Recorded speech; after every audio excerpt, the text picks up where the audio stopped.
Buenas noches. El acuerdo alcanzado esta semana para renovar los órganos del Poder Judicial es fruto de una dinámica que tendría que ser normal, el entendimiento entre los dos grandes partidos, que representan la voluntad de la gran mayoría de los españoles. Debería proliferar más esa cultura y no la de hacer concesiones injustas y extravagantes a minorías, que genera todo lo contrario de lo que se dice desear: desigualdad en lugar de bien común, polarización y no conciliación. Otra cosa, entrando en el fondo, es la imagen de politización que la justicia sufre actualmente y que debería desandarse en beneficio de ese bien común. Bienvenidos.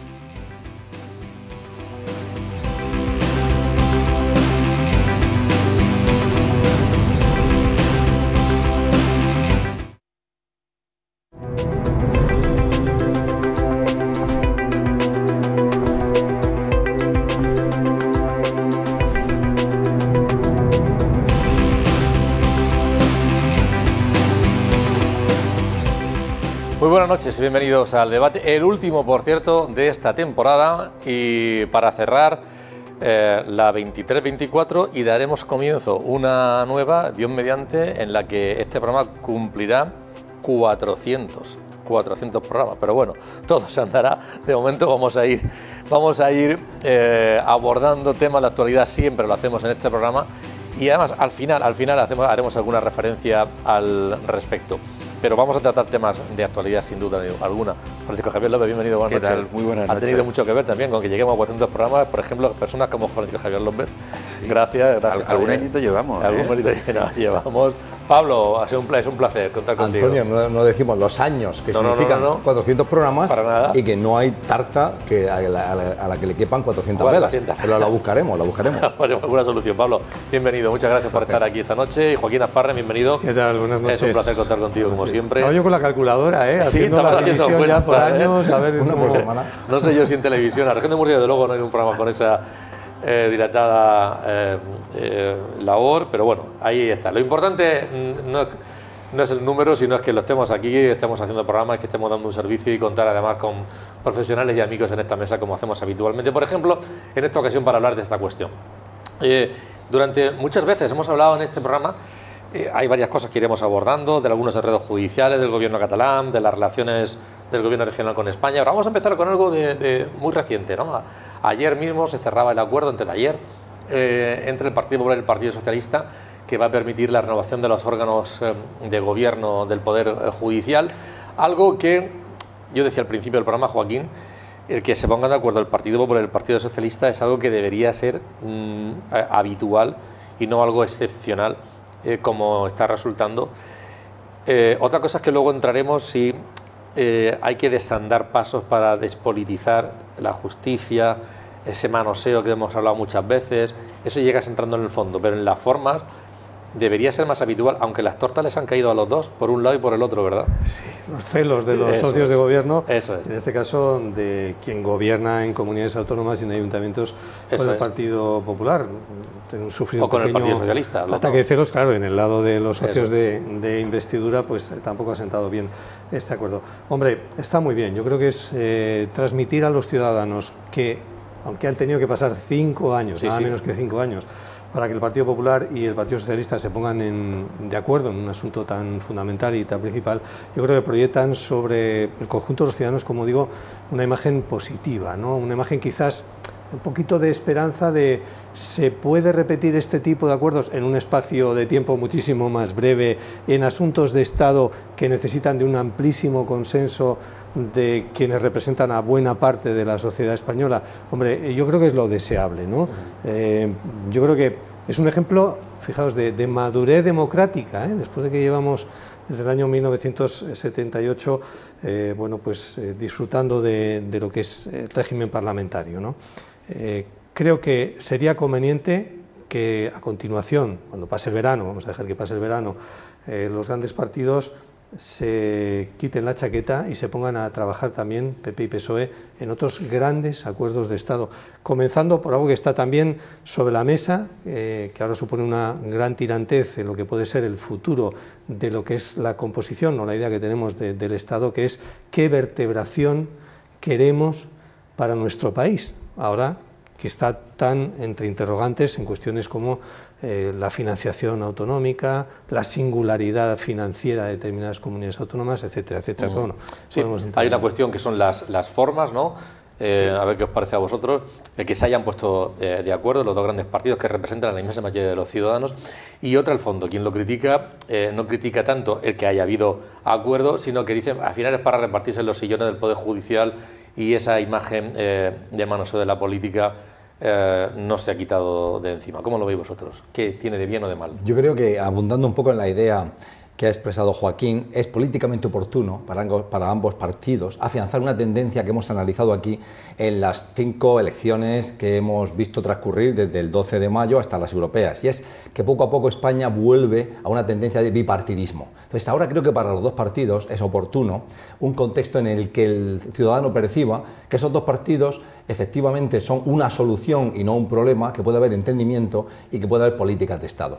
A ver, entrando un poco al fondo de la cuestión, el Consejo General del Poder Judicial, ¿quién lo ha bloqueado? Lo ha bloqueado el PP, obviamente. El PP ha producido algo que me gustaría citar a una persona que crea muy poca duda respecto a su afiliación política, es Juan Ramón Calero. Decía, ese bloqueo de 5 años del PP es políticamente inmoral y judicialmente pernicioso.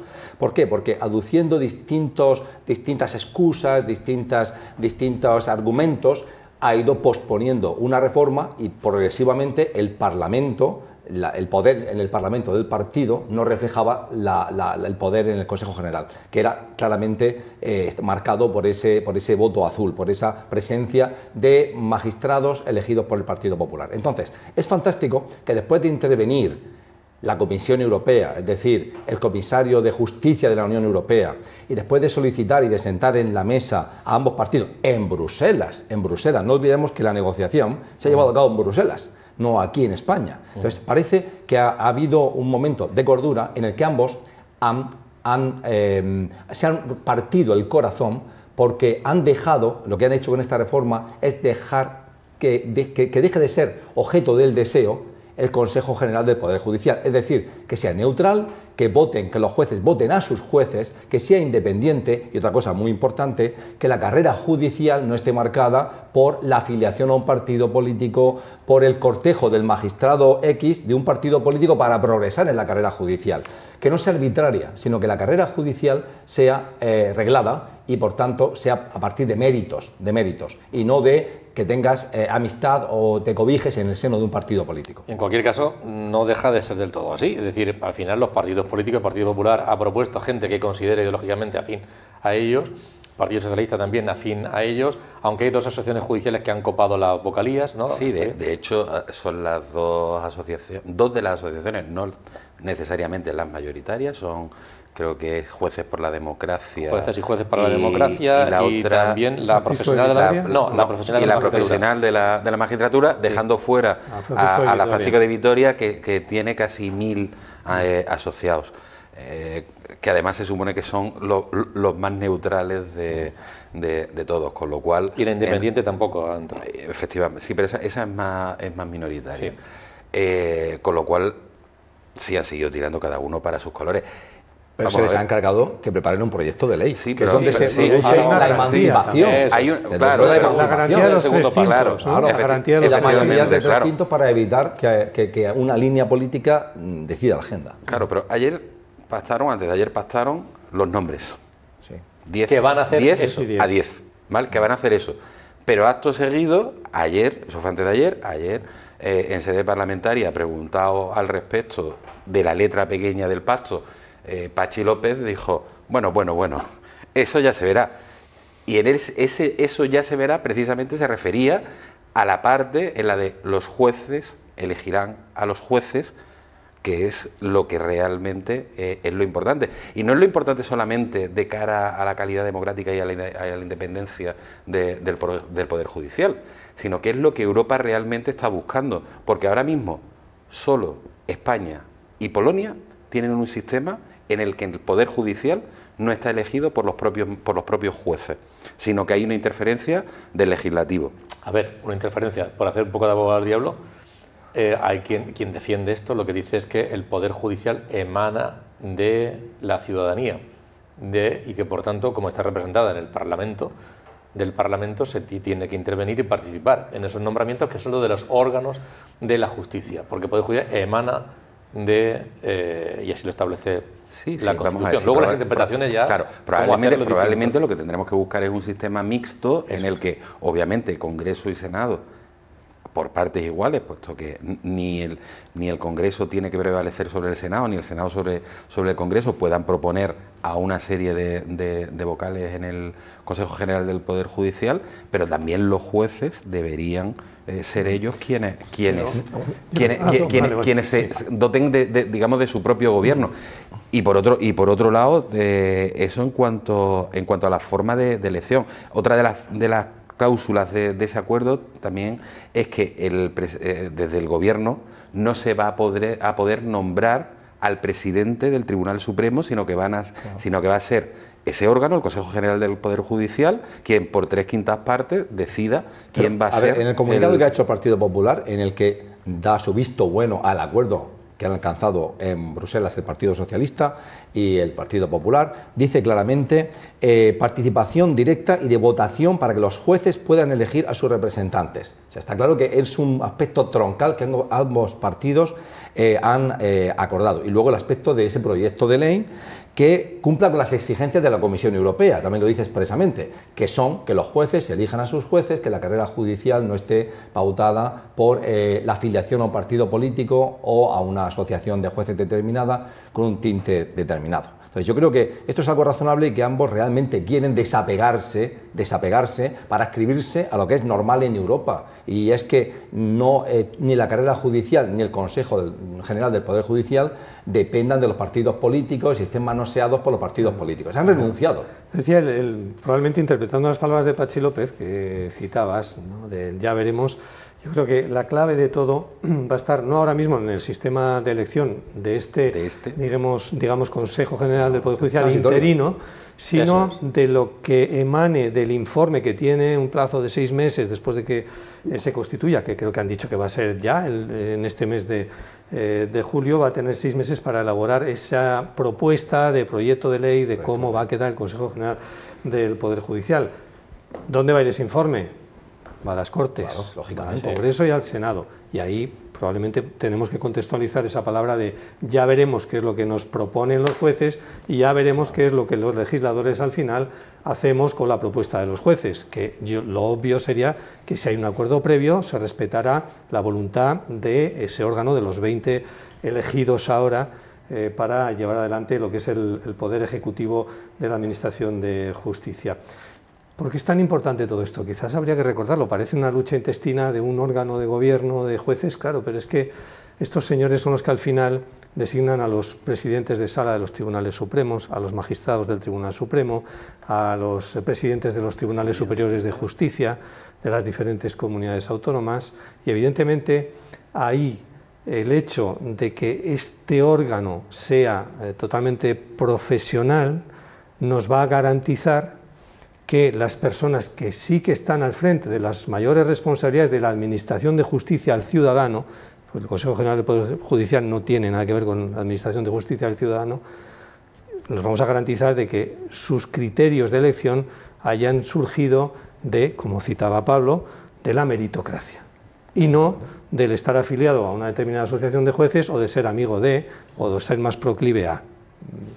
Yo creo que la pieza clave va a estar ahí, ¿no? El ver cómo sale de las Cortes al final ese informe. De hecho, precisamente lo que hemos hecho es acudir a las organizaciones, a las asociaciones judiciales, para que nos hagan una valoración de este acuerdo. Yo además lo agradezco porque tenemos declaraciones de las 4. Vamos a escuchar en primer lugar bueno, hay dos que se reparten al 50% de alguna manera, permítame esa expresión, los vocales del Consejo del Poder Judicial, que es la Asociación de Jueces y Juezas para la Democracia.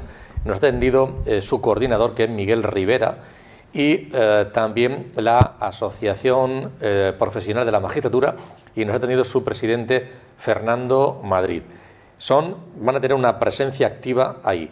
Quienes no, las otras dos asociaciones, nos atiende el portavoz de la Asociación Francisco de Vitoria, Francisco Cano, y el coordinador, y también, por último, que esta mañana hemos conseguido esas declaraciones, de Fernando Portillo, que es portavoz del Foro Judicial Independiente. Vamos a escucharlos todos y hablan, es importante los matices porque hablan sobre el acuerdo, pero también hablan de lo que va a salir de ahí, de lo que las conclusiones o las consecuencias de este consejo, no sé si interino que ha dicho Joaquín, de alguna forma. Vamos a escucharlos a los cuatro.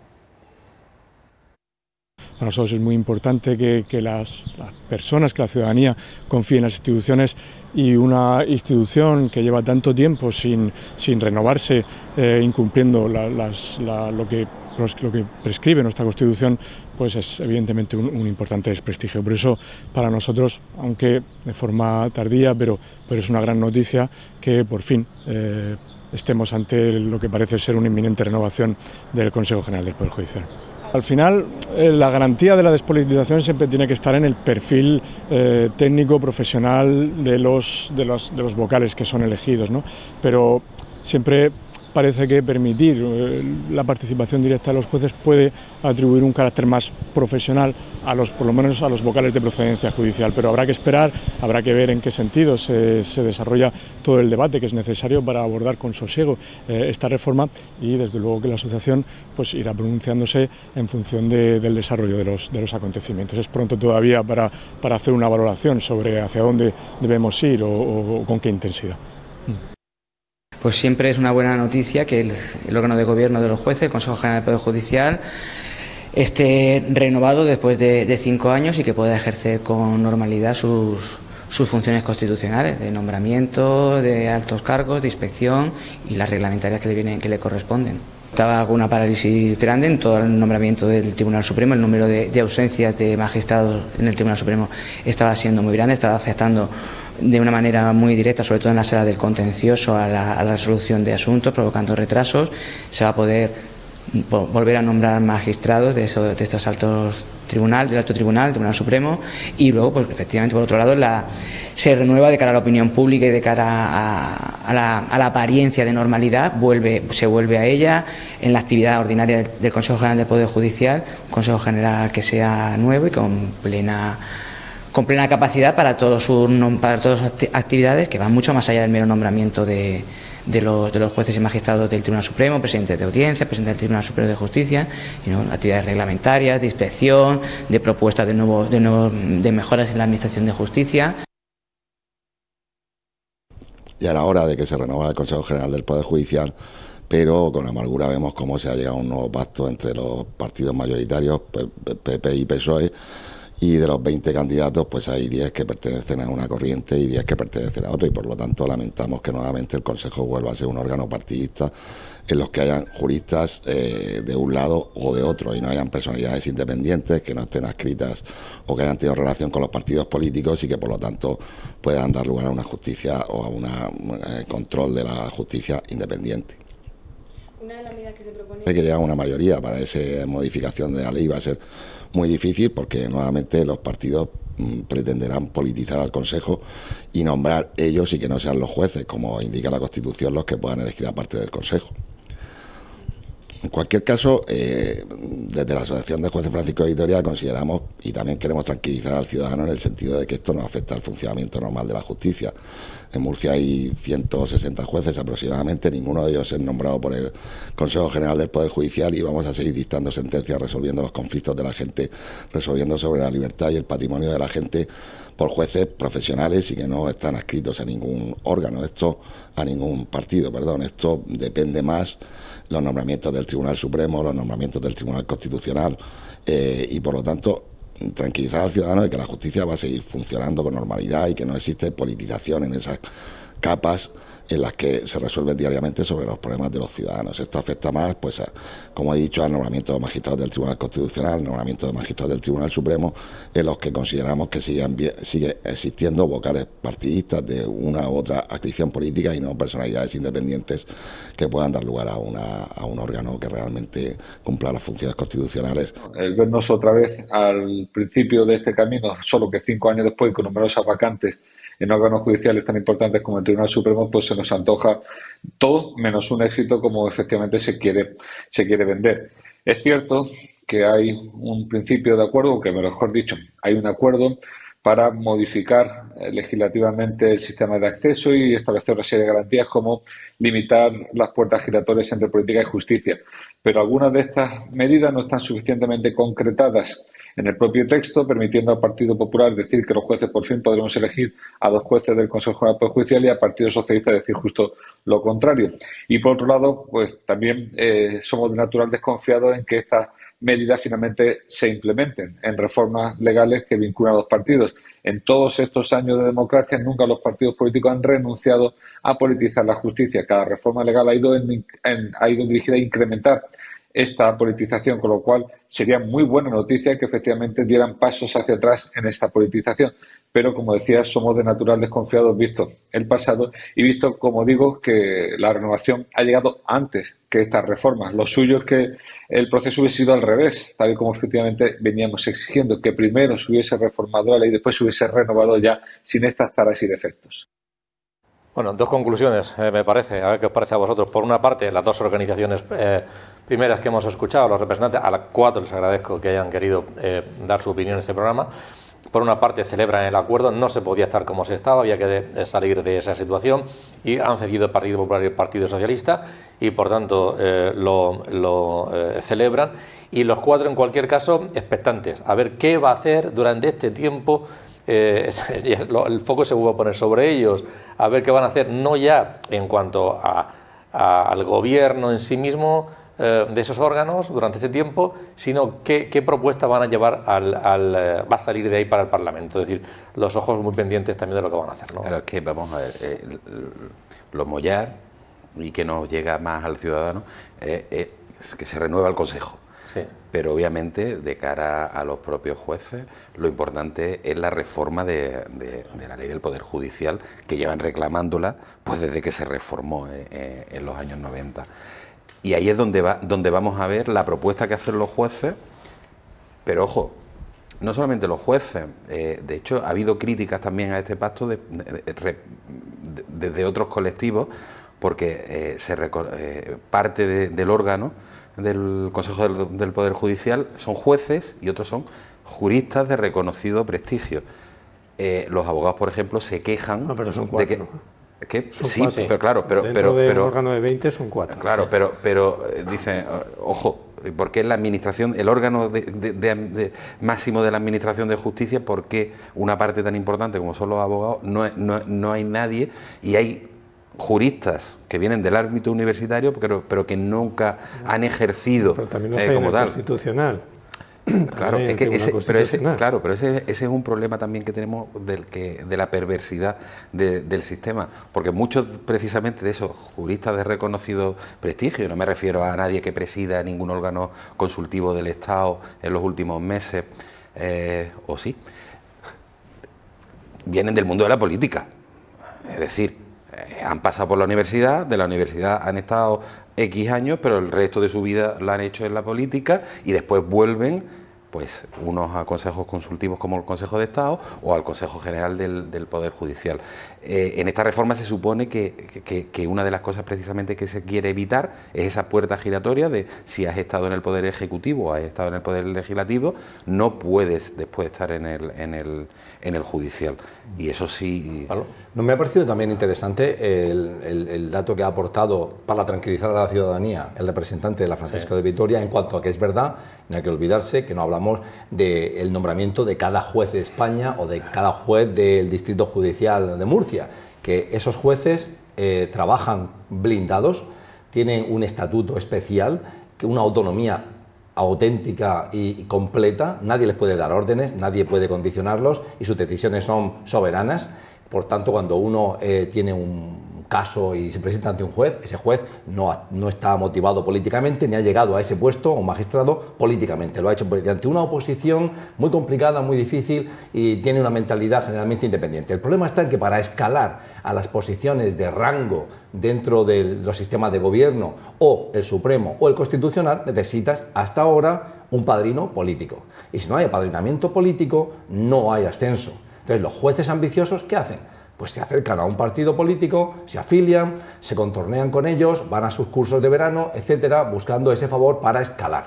Y yo, como es un caso que conozco muy cerca de mí, de una cierta persona, pues notas que sin ese roce con la clase política, sin ese mancharse también, no hay ascenso. Luego vemos casos muy escandalosos, como que una persona, y también en la nota que ha publicado el Partido Popular lo señala, quedará prohibido que una persona que ha sido ministro sea fiscal general. O sea, como una persona que ha sido ministra, en este caso, en un gobierno, puede terminar siendo fiscal general, o sea, ocupar un puesto importante en esos órganos de gobierno.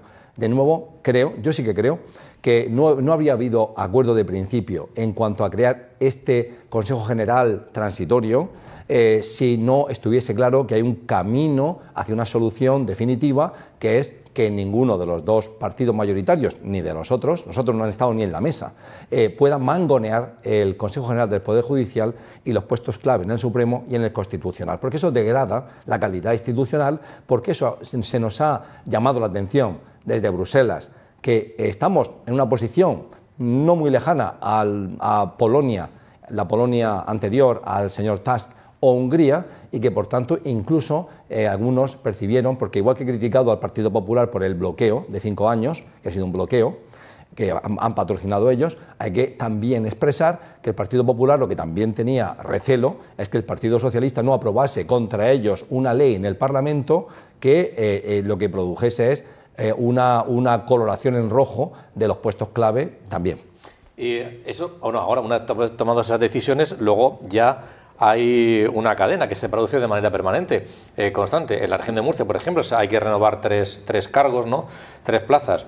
El presidente del Tribunal Superior de Justicia, que es Miguel Pascual de Riquelme, el presidente de la Audiencia Provincial, Miguel Ángel La Rosa, y el magistrado designado por la Asamblea Regional en la Sala de lo Civil y lo Penal, que está libre por jubilación del predecesor, de Enrique Quiñonero. Son cambios que se van a producir en las próximas fechas. Y luego es verdad que, en efecto, en el día a día de la justicia es independiente, aquí hemos tenido muchas veces magistrados, jueces que lo han querido dejar claro, fiscales, pero claro, luego ve uno, por ejemplo, el Tribunal Constitucional está revisando las sentencias de los ERES y las posibles rebajas de la de Andalucía.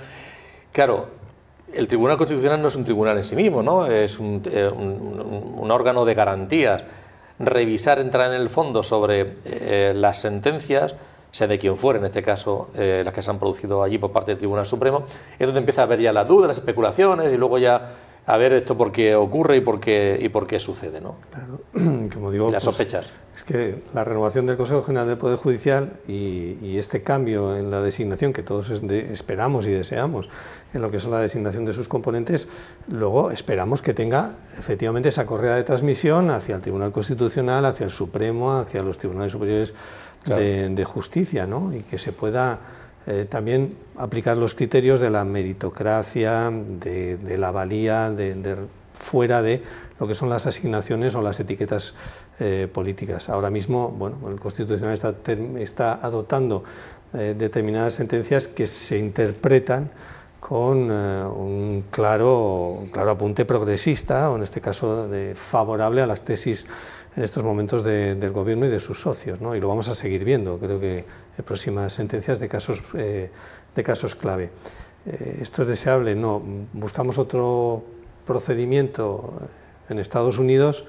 Pablo, corrígeme, el presidente de Estados Unidos, a dedo, acaba nombrando además de manera perpetua a los jueces del Tribunal Supremo. Se habló del escándalo de Donald Trump en el anterior mandato presidencial, donde volcó claramente hacia el lado republicano el Tribunal Supremo de Estados Unidos. Con lo cual, ¿hay sesgo político en las decisiones que toma el Tribunal Supremo de Estados Unidos? ¿Sí o no? Bueno, en este caso, no olvidemos que en el Constitucional, si no me falla la mente, hay un antiguo ministro de Justicia del Partido Socialista, el nombre ahora se me escapa, que fue aposentado ahí. Igual que hay una antigua colaboradora muy cercana de la Moncloa. El ministro al que se refiere es Campos. Campos, justo. Y una colaboradora muy cercana de la Moncloa, también en el equipo jurídico de la Moncloa, que también fue catapultada ahí. Con lo cual, de nuevo, ahí vemos la mano de los partidos políticos y personas, que estábamos hablando también.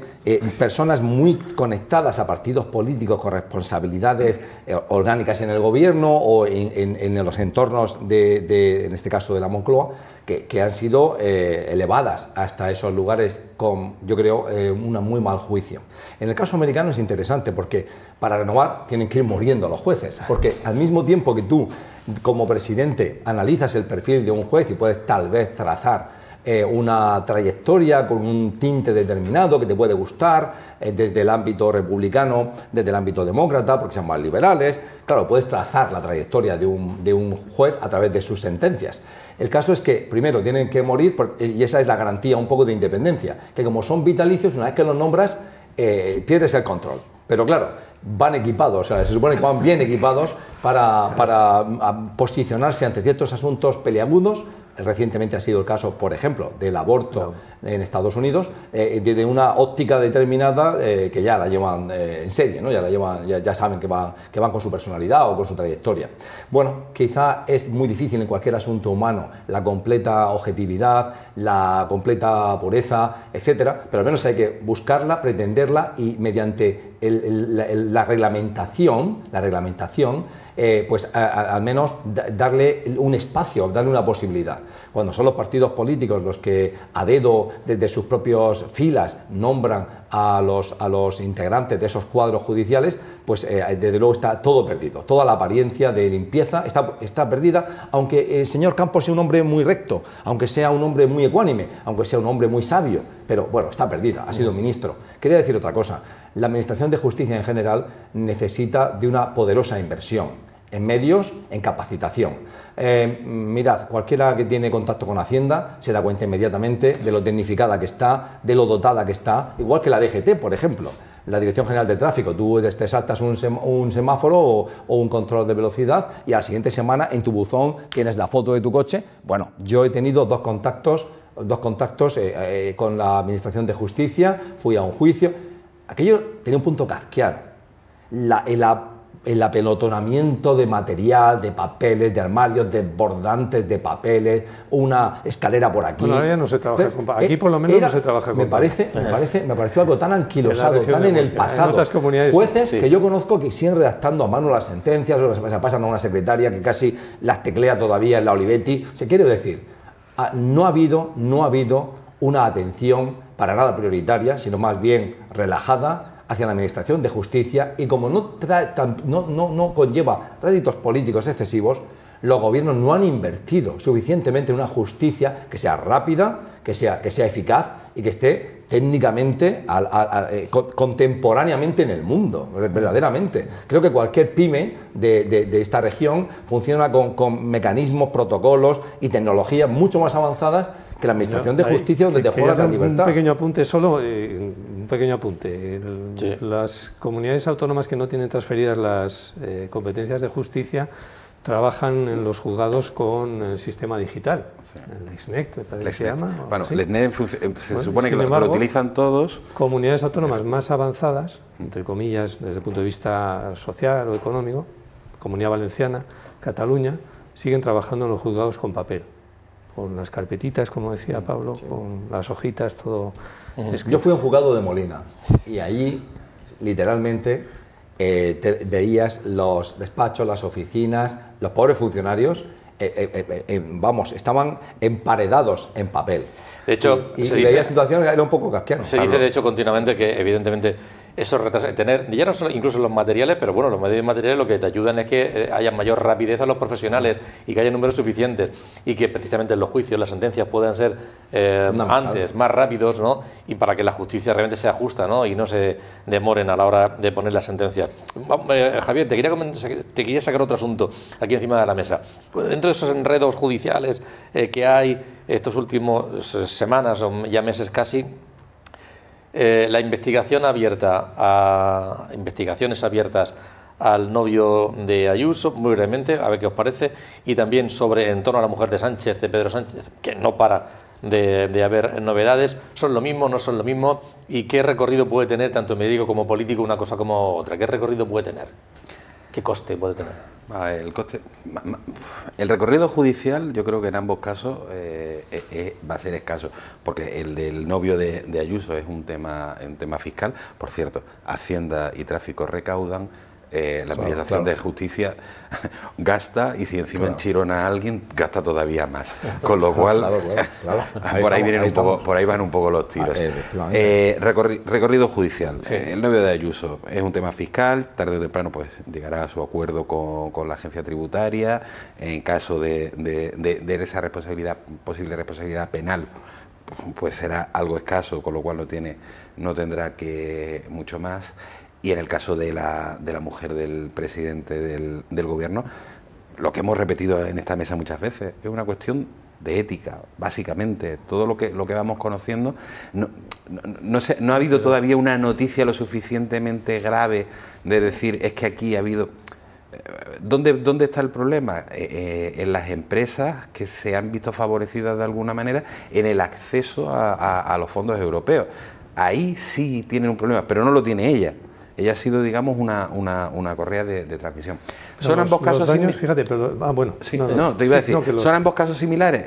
No son similares, pero las dos parejas de los dos implicados han terminado por ser quien más ha politizado el caso. Primero, Díaz Ayuso, cuando salió en tromba, en defensa de su pareja y utilizando al gobierno de la Comunidad de Madrid como altavoz, incluso dando ruedas de prensa en la sede de la Comunidad de Madrid, explicando tal, ya lo ha politizado.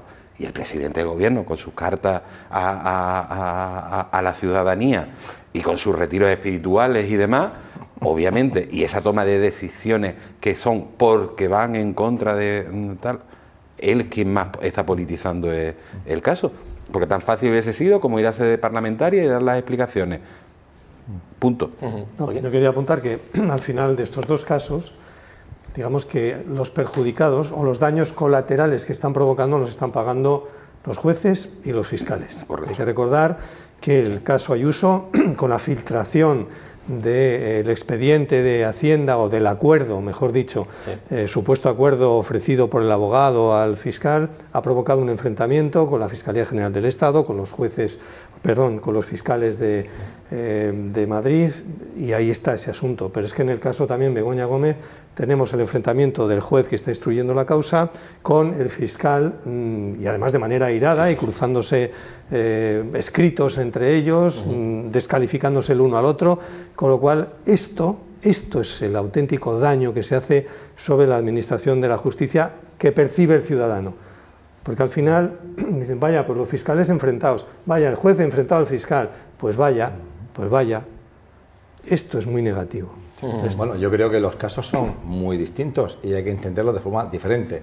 En el caso del novio o pareja de Ayuso, con el que convive, ya sabemos dónde viven, cuánto les ha costado el apartamento, hay una cosa muy importante. Él es un delincuente fiscal, él ha cometido delitos fiscales. Presunto. No, bueno, él ha asumido y ha llegado a un acuerdo con Hacienda. Sí. Entonces, ¿cuál es el problema?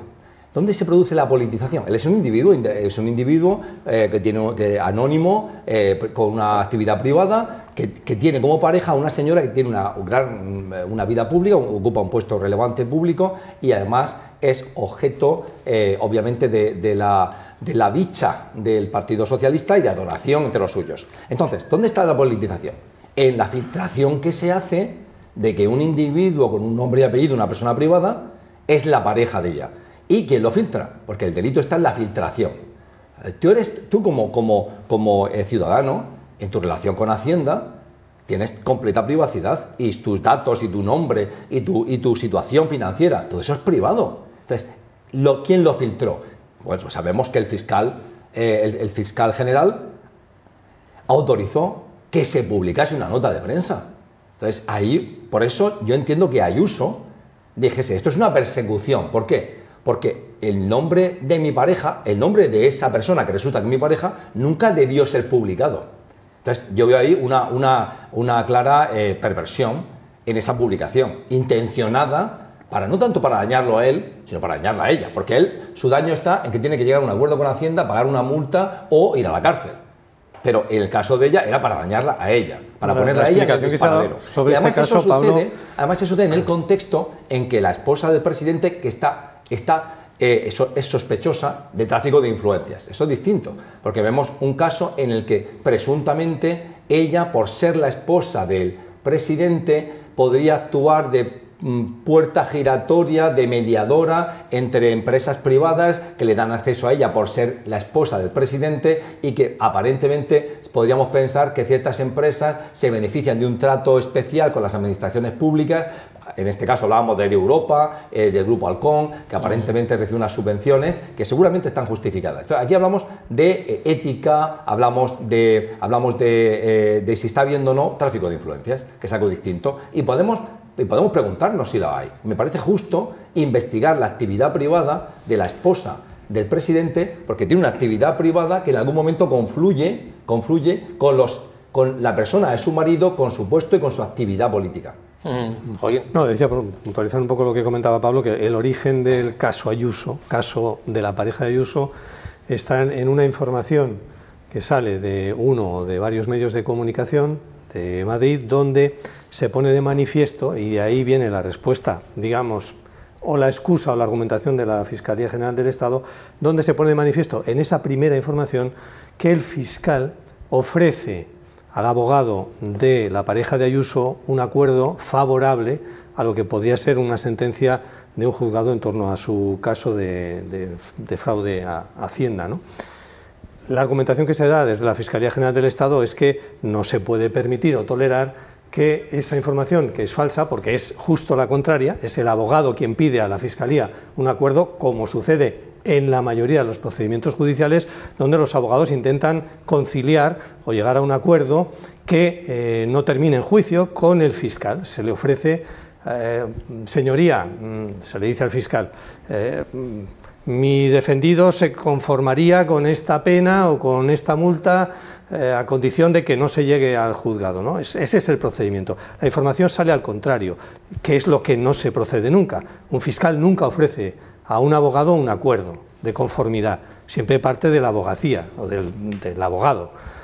Entonces el fiscal utiliza esa argumentación para autorizar o ordenar que salga esa nota desmintiendo la primera información. Claro, ¿hay intencionalidad política en esa respuesta? Bueno. Pues precisamente sobre la situación o el entorno o todo el problema que hay en torno a la mujer del presidente del gobierno, quiero recordar que el Observatorio Español Demoscópicos de esta casa hicimos una pregunta, porque además estamos aquí los tres que estamos en esa labor, hicimos una pregunta a los ciudadanos de la región de Murcia sobre si creen que sería positivo que hubiera un órgano independiente que fiscalice las tareas, porque evidentemente ¿tiene derecho la mujer o el marido de un político a desarrollar su labor profesional? Sí.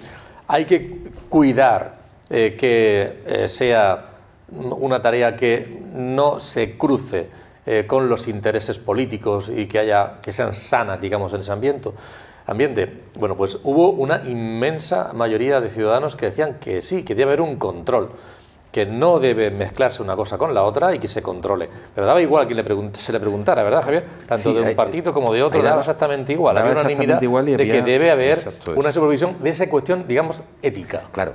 Y precisamente es ahí donde entra la diferencia de los dos casos, en estos dos casos.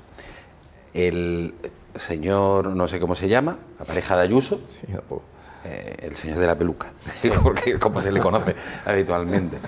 Este señor carece de ética, pero es como cualquier españolito que ha tratado de hacerle trampas a Hacienda, pero antes no se ha valido del puesto de su pareja para hacer trampa, sino que defraudó a Hacienda antes. O para hacer el dinero, no se ha valido. Efectivamente. Es una actividad privada. Es una actividad privada y previa incluso a que esa pareja fuese tal.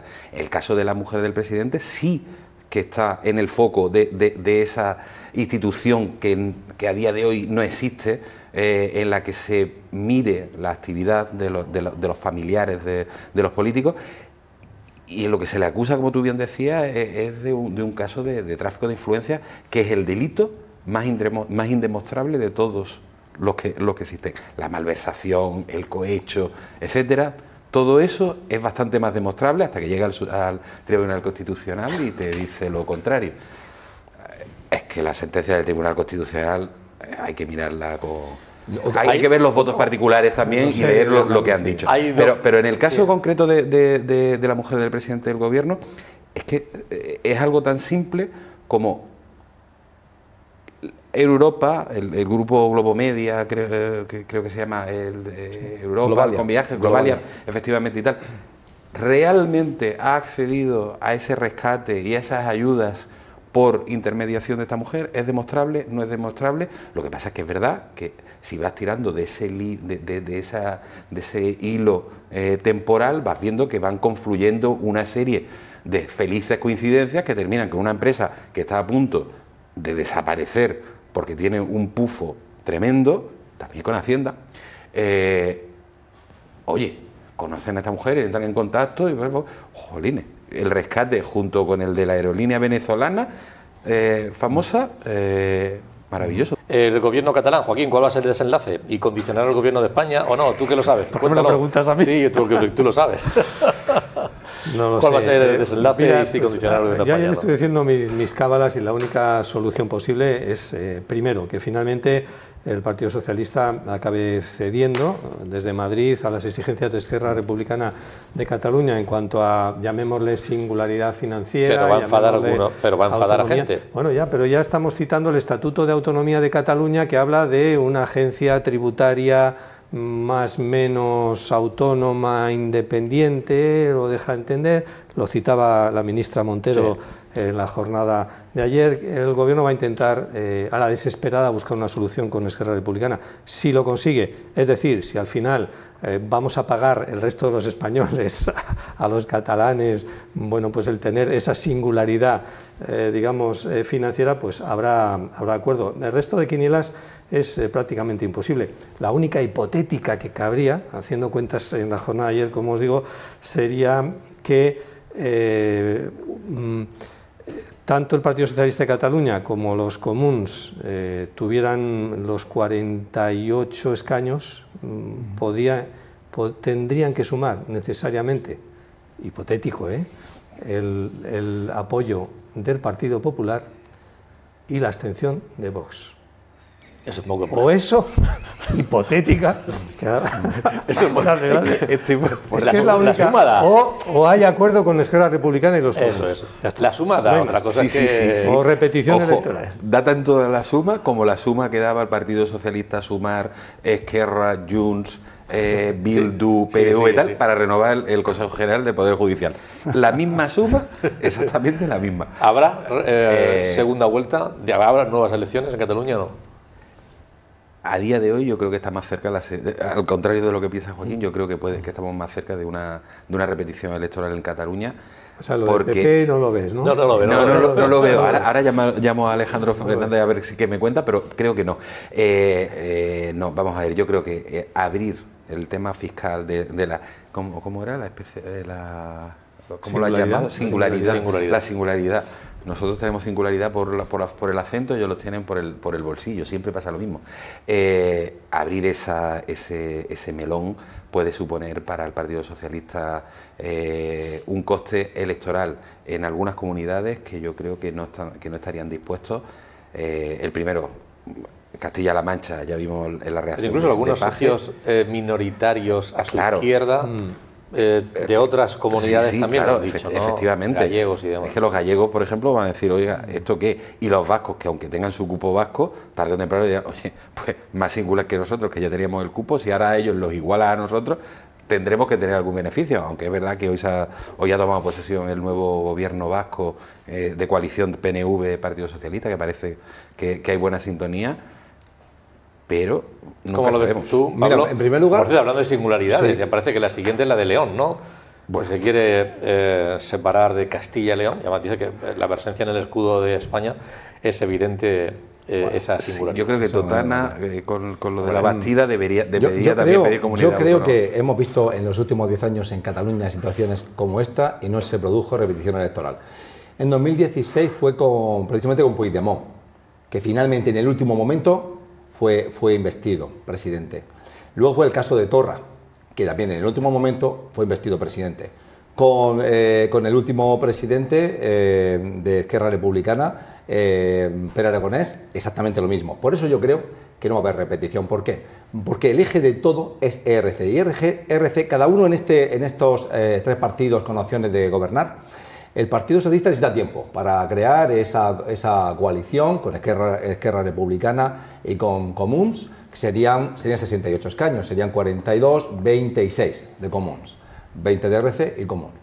Entonces, necesita tiempo. El señor Puigdemont necesita libertad, porque aún no tiene claro que si vuelve a España no lo enchironen, porque no está claro cómo los jueces vayan a aplicar la ley de amnistía, con lo cual puede ser enchironado. Y los señores de ERC, aparte que están descabezados, necesitan un psiquiatra, que tienen tal lío ahí montado. Entonces, ERC es la clave, y ERC sabe que si concurren a nuevas elecciones, se juega un batacazo monumental. ¿ERC? ERC, Esquerra Republicana. Necesita tiempo para reconstituirse, para buscar un nuevo liderazgo que han perdido. Pere Aragonés no está, y recientemente 900 militantes exigían que Junqueras pasase ya a la historia, ¿no? Entonces no tienen liderazgo, tienen una fuerte crisis, han perdido apoyo social. ¿Qué les puede interesar? Además hay un legítimo ganador, que además es de izquierdas como ellos. Y yo creo que, lógicamente, no tontos, estos señores han ligado sus peticiones a decisiones que obviamente no están en las manos de ella, que es, uno, la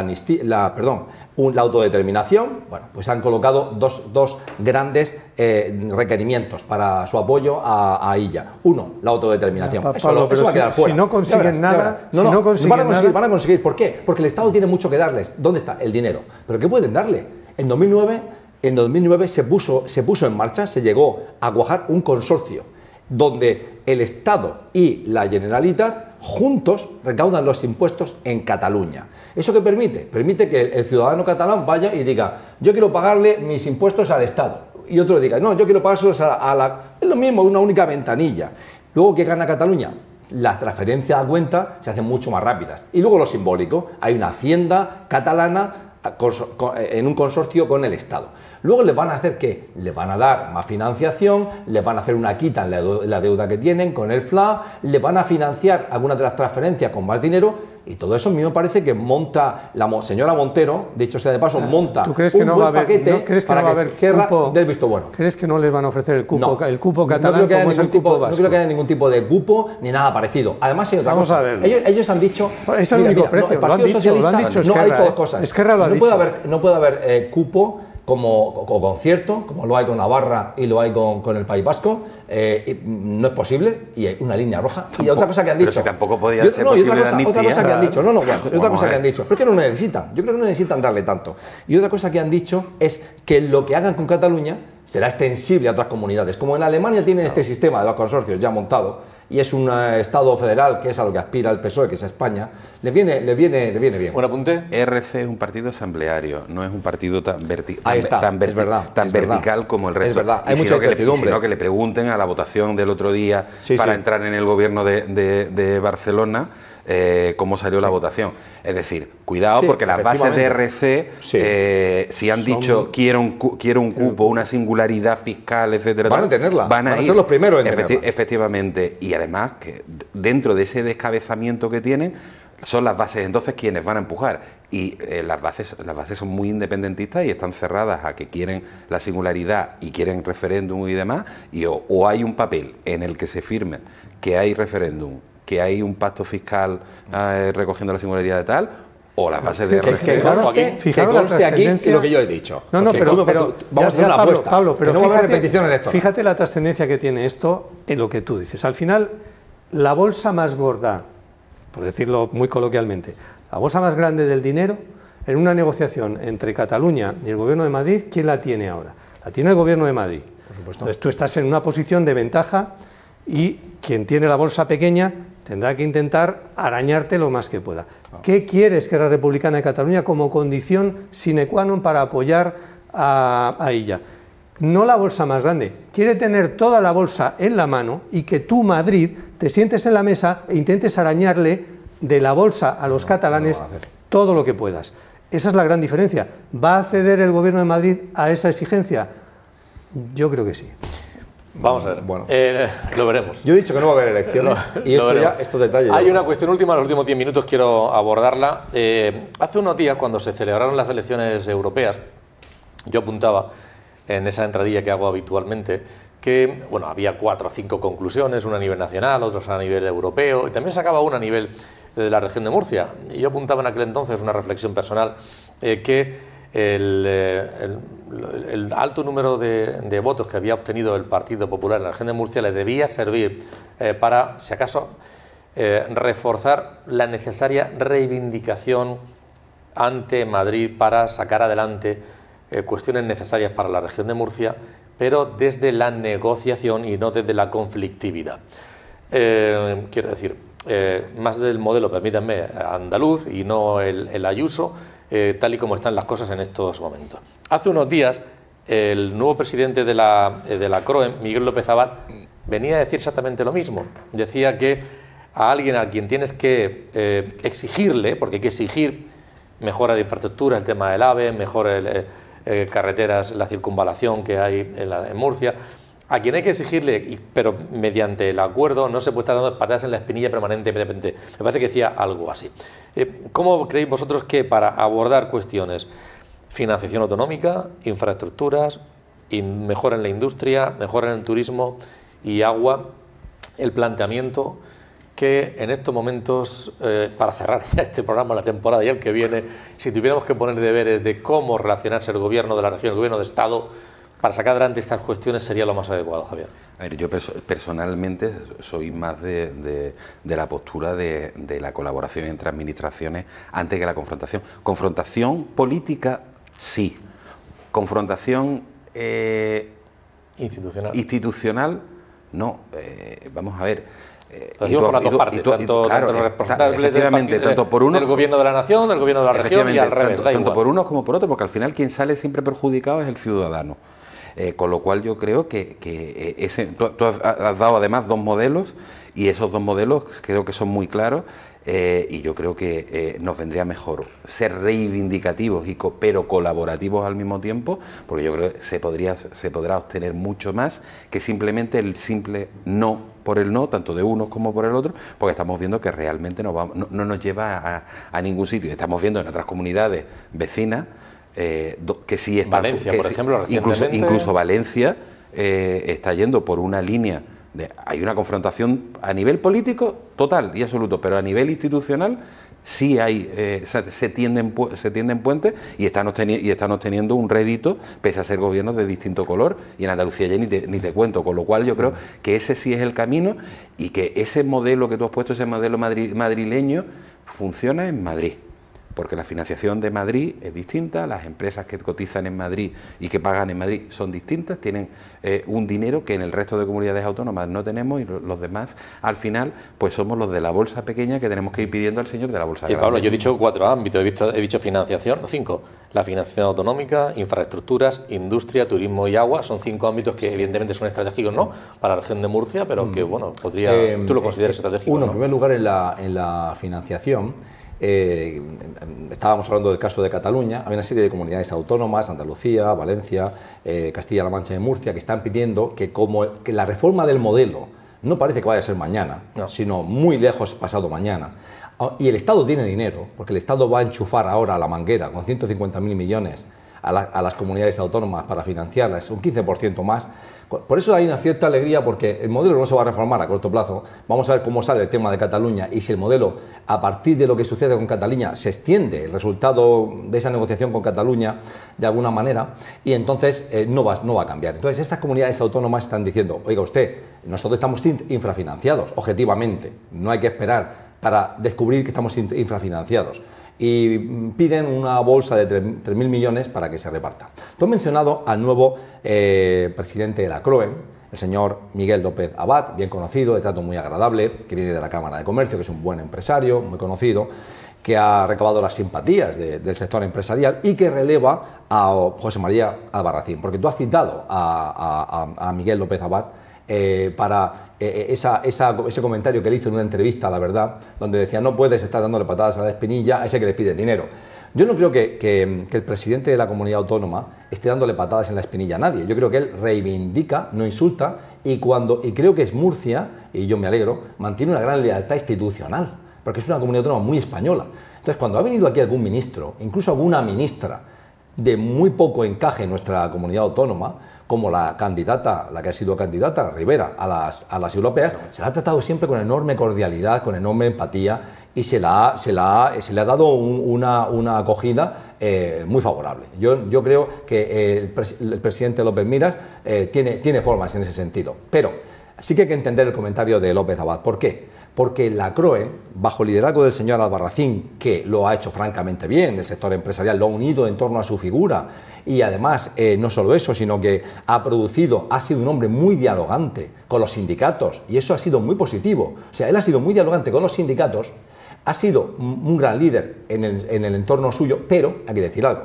él tiene unas posiciones públicamente muy favorables al gobierno regional. ¿Y eso qué hacía? Le ha alienado de partida al Partido Socialista. O sea, a los actos de la CROE no iba nadie del Partido Socialista. Entonces, yo me parece que este comentario de López Abad es un guiño para que en su comienzo como líder, conseguir que también otras ideologías, otros partidos políticos, se acerquen a la CROE, se acerquen al empresariado sin estigmas y sin una visión tergiversada. Creo que ha buscado neutralidad. Joaquín, para terminar, les ponemos deberes para la próxima temporada, la relación gobierno de Estado, gobierno de la región. Es muy complicado. He estado tomando algunas notas ahora mientras he estado escuchándoos a Pablo y a Javier.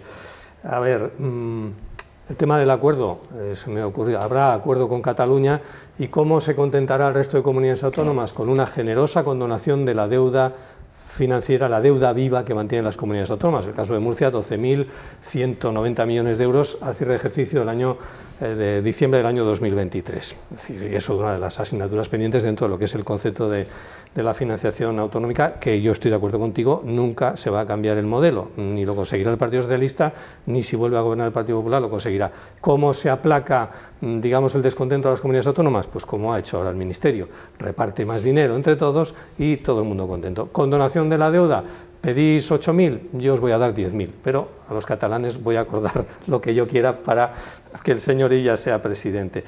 Es complicado no darse patadas en la espinilla. ¿Por qué? Los consejos interterritoriales de salud, política social, de cualquier educación, universidades, acaban siendo un reparto de patadas en la espinilla entre las 12 comunidades autónomas gobernadas por el Partido Popular, que entran dentro de una misma línea de actuación coordinada, con lo cual ahí los presidentes autonómicos tienen cierta supeditación a lo que Génova marca como estrategia política frente al gobierno, un gobierno que a su vez se defiende pues dando patadas en las espinillas al resto. Y luego ya, para rizar el rizo de lo complicados que son esas relaciones, tenemos otros asuntos donde las comunidades autónomas, cada una de ellas ya con independencia de la afiliación política, va a su interés particular, y lo estamos viviendo ahora mismo con ese acuerdo de la Administración Central con el Gobierno canario por el tema del reparto de los menores migrantes, donde comunidades autónomas cuyos partidos apoyan al Gobierno se están mostrando muy reticentes, por no decir contrarios,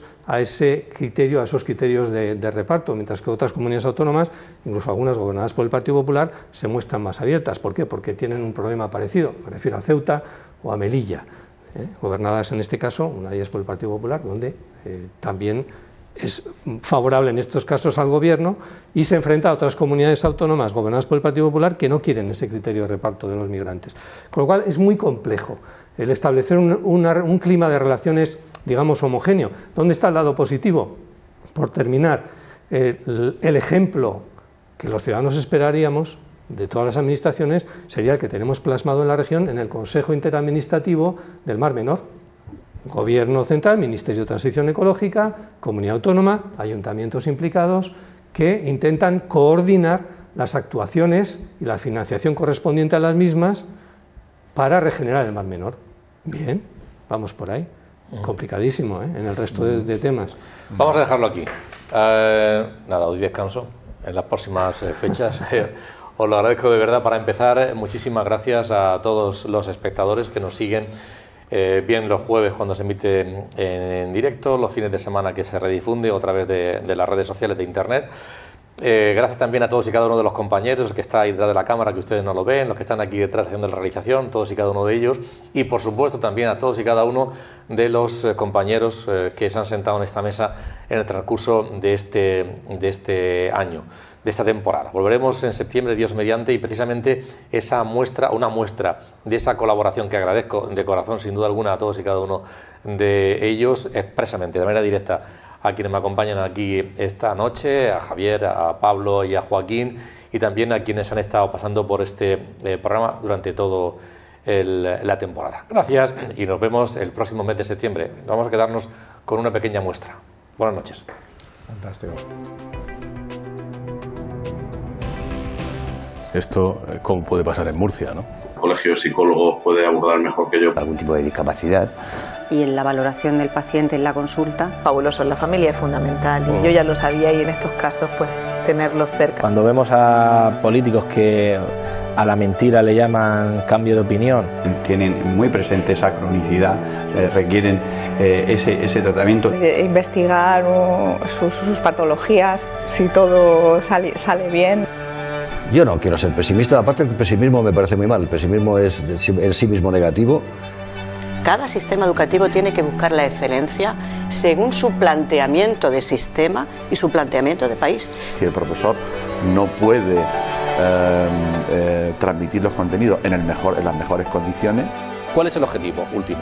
Mire, aterricemos los conceptos a cifras. Y me veo abocado a iniciar el circuito de personas sin hogar, que es una situación que no es lógica. Una ecuación muy simple, muy sencilla, ingresos menos gastos. Van contando cómo facilitar ese derecho a una vida digna. Alguien dijo que todo en la vida empieza por un empleo. Yo creo en el trabajo, en el esfuerzo, en el sacrificio, en el estudio. Sí que me preocupa, y me preocupa realmente, vamos a invertir. Que está viviendo el país con todas esas protestas. Hace un año, cuando hicimos la encuesta dentro de la cátedra del área metropolitana, ha cambiado la imagen, ha cambiado la estrategia, ha cambiado el tono y ha cambiado el framing de la región de Murcia. Tendríamos problemas para empezar, evidentemente, de Europa. Europa no está por la labor de... Pues yo tengo que reconocer que el momento es más propicio que nunca. En esta región somos pioneros en España, entonces hay que apoyar con más ayudas. El trono, y además es que, bueno, yo me quedé absorto. Y unas posibilidades para los ciudadanos para moverse, que no sea recurrir al coche privado. Hacer presión y conseguir sus objetivos. Estará como el resto de los ciudadanos de este país, más o menos. Relativamente cómoda dentro del conjunto de toda España. Que los salarios en Murcia no se han actualizado al ritmo de otras ciudades. La tasa impositiva es un 10%. Del IVA. Conjunto, 20 y tantos % por debajo de los precios máximos. Puedo consultar y decir, ¿ha visto usted la grabación? Sí, pregúnteme sobre la grabación. Eso tiene su tiempo de resolución. Produce un daño sobre el ciudadano, un perjuicio. Que ha habido casos en que un médico lo ha hecho correcto.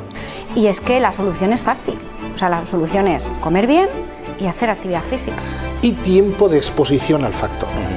Eso es lo que se llama carga de riesgo. Hubo sentencias condenatorias, pero otras que no. ¿Qué significa regeneración para él? ¿Inmiscuirse en el Poder Judicial? Están anteponiendo las cuestiones personales, las cuestiones partidistas, las estrategias.